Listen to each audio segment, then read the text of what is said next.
because I do want to circle back to it at the end of my prepared comments. As Larry alluded to, I grew up on a small farm in the western part of Tennessee. And if you know anything about western Tennessee, it's home of some of the most erosive soils in the nation. It doesn't take very much weather, too much rain, to turn a small sheet and rill erosion very quickly into a gully that you can drive a truck through or set a truck inside. So we've always had struggles with highly erosive soils in the farm country where I grew up. And my dad, up until, I've been with NRCS for 25 years, and my dad up until about the last probably 4 or 5 years had never worked with USDA and NRCS, never put practices on our home farm. My granddad never put any practices on his farm when he was living. And so, you know, even as I was going to school, going to college and getting an education, and then trying to come home on the weekends and share all my new knowledge with my dad and convince him that I was smarter than he was, that didn't work too well.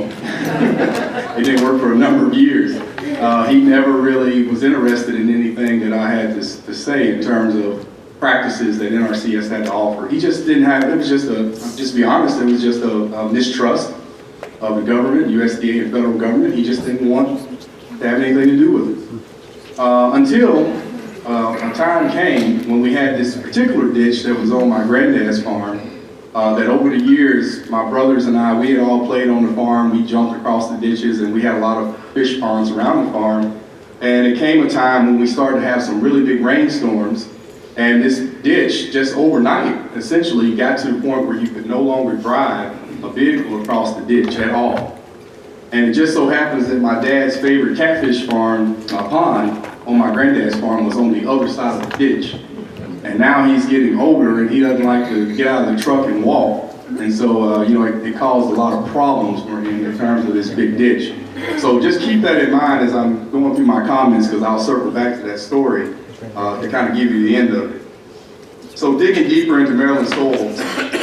This next slide, or the slide that's up, is a Maryland General Soils Map. And I'll tell you that as an agency, we've come a long way in terms of the technology that we make available to the general public and to our producers in terms of how quickly you can access information about your soils, about the soils at your home, about the soils on your farm. It's literally a little more than a click away to access the Maryland Soil Survey, and it's all online, and it is very simple to use. I say it's very simple to use, but can go on there and draw off the boundaries of a piece of property, even their home yard, and find out all this great information about the soils that inhabit the land in which we live on. And so I would encourage you guys to take a look at that. If you haven't, please visit the Soil Survey, not just the Maryland Soil Survey, but the National Soil Survey. This next slide that I will talk just briefly about, you've already heard a lot about it in terms of organic matter. So I'm preaching to the choir in terms of how important organic matter is, and obviously it's something that we want to increase.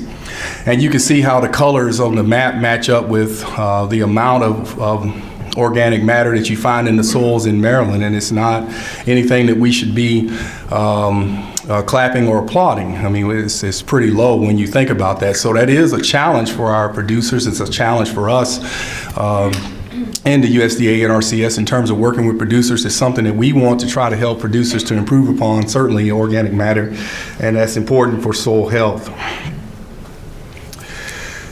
Our numbers sometimes are a little bit different than some of the other numbers that people use. I think you saw another slide, and I saw a part of, I think, Dr. LaSalle's presentation this morning where he talked about the number of gallons that an increase in organic matter brings in terms of gallons of water. Our numbers is 25,000. I think the number that he used was something more like 16,500. So, you know, we're in a world of alternative facts in federal government now, so you might, if you lean a little bit more to the, well, I'm not going to say, I'm not going to go that way. I'm going to say, let's use our numbers, because our numbers make you feel a lot better about the importance of organic matter, but certainly that makes the point even that much more salient.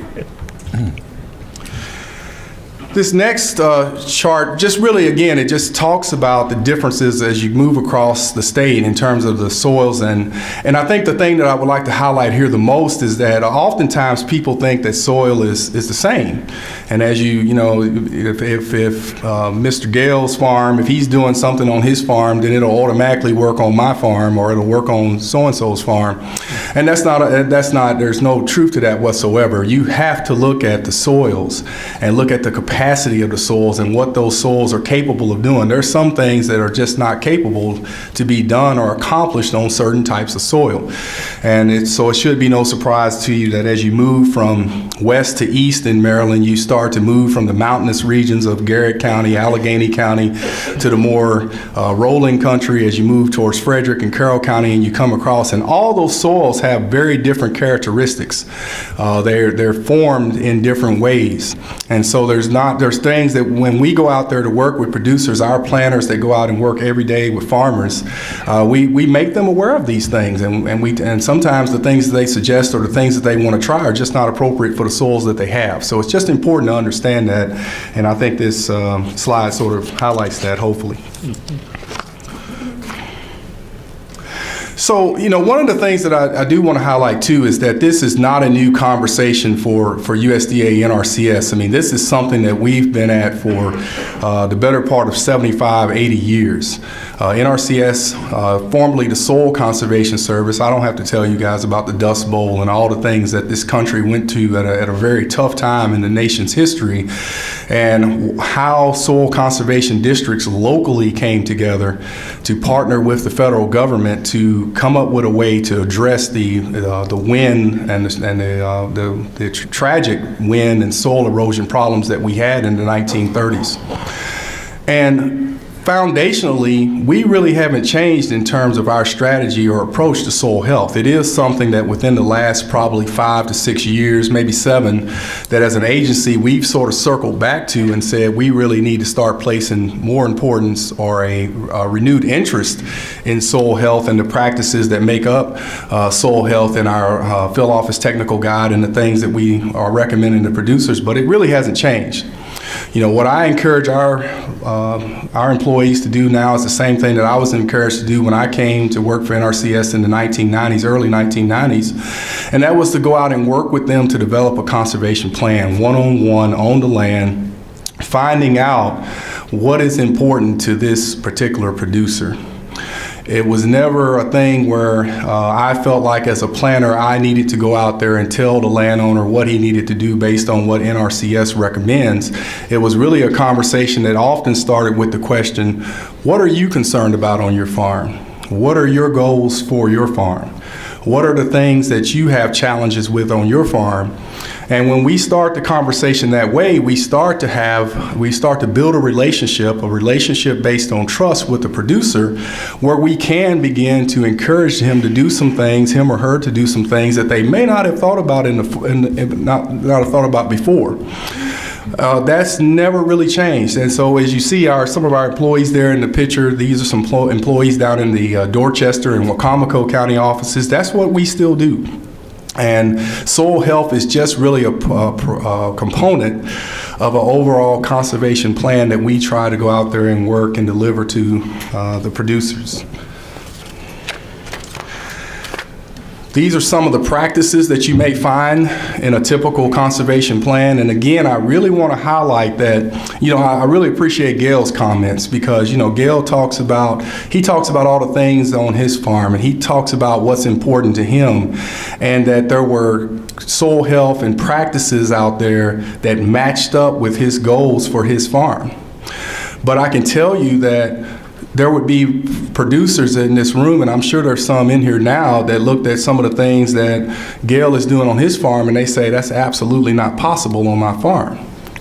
And that's okay, because what I'm here to share with you is that there is something that any farm, I won't even qualify it with a just about, I'll say there is something that every farm can do or adopt that will improve soil health on your farm. We just have to take the time to figure out what that is. And we have to slow down long enough to ask enough questions of that producer to find out what his goals are or her goals are. And then we line up a strategy that matches that. And sometimes we don't get everything that we want on that first attempt. But that new relationship is important because it allows us to come back and to talk again in the future and to continue to build upon what we've started. So I think that's important. But these are some of the soil health practices that you'll find in a common plan.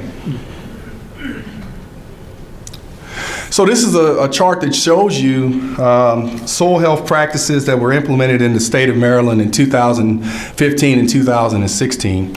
And so you see there is an abundance of it. I don't know that there's I don't know how good the quality is that you guys are looking at, but you can see the little small dots that show where some of those practices that were in the list that I showed before have been implemented on farms all across the state. So this is not something that producers are shying away from, so to speak. I think to Gail's point, what you find oftentimes is that producers find that thing that really they're comfortable with and they implement it, and it is good, but sometimes the additional practices are more hard to get. If someone has a good experience with no-till and it seems to be achieving their objectives, they're probably not going to move away from it, but they may also not look at how can they take that next step and enhance it, or what are the kinds of practices that will make sure that the no-till that they're using will continue to provide the benefits that it should be providing over the long term. So that's one of our challenges that we look at too. One of the ways that we try to address that is through soil health outreach. And we have a number of great employees here in Maryland. The Dean Cowards of the world has been around 45, 46 years. Jim Brewer, we got a lot of great soil scientists, a lot smarter than me, who go out there and really try to educate the public and educate students and educate producers on their soils and how important it is to try to enhance soil health on their property. So that's another piece of our strategy. I've already talked about the web soil survey, so I'll move along from that, but certainly it's something I want to encourage you to take a look at if you haven't. And this is another tool that we find that is helpful with producers because it's pretty simple to understand. It's called a soil health card. And what it does is it really gives a producer, we had a lot of good presentations this morning that had a lot of big words and a lot of stuff that you really have to digest. But what we try to do is find really practical tools that a farmer can do kind of quickly to just take an assessment of where they are. And maybe they don't understand, at a great depth, but if they can look at the soil colors and the textures and they can look at some of these indicators, visual indicators on their farm, they can use this soil health card to quickly kind of determine where they stand. And that's important for producers, and it's important for us to be able to have that dialogue because, again, sometimes you look at soil and unless you have the trained eye, you can't really tell that it may be impacted. And so, these are helpful tools that we share with producers, and they do help with the conversation. These are just some examples, and again, you've seen this morning, so I won't tarry here long, but this is some soils in Charles County, Maryland, and you see the picture there, and you can look at it. You can see you don't see a lot of this is not really healthy soil. It's not living soil. If you move to the next slide, though, you can see very quickly that a farmer that is implementing some degree of soil health practices on his farm, you can see the differences in the living roots that's in this soil that you see in this picture and some of the other indicators of good soil health. So I'll talk quickly about the future, and again, the challenges are great. As we talk, as I've heard some of the other speakers talk this morning, we have some of the same challenges with USDA, NRCS, and our partners. And one of the great things about working in Maryland, I've worked in several states. I started out in Tennessee, and I went up the coast to Massachusetts and worked for a while in Amherst for about 3 years. And then I came here, and when I was selected as state conservationist in Maryland, I call myself now a halfbacker. Because Tennessee, Massachusetts, I'm halfway back, and the cultural differences between all those states and those places is just incredible, and the cultural differences amongst the farmers and what they find important, and the way that you have to approach the producers to try to have a good conversation about conservation is totally different from Tennessee to Massachusetts to Maryland. It's totally different, and it's farm to farm, and you really have to understand that if you're going to make any kind of headway.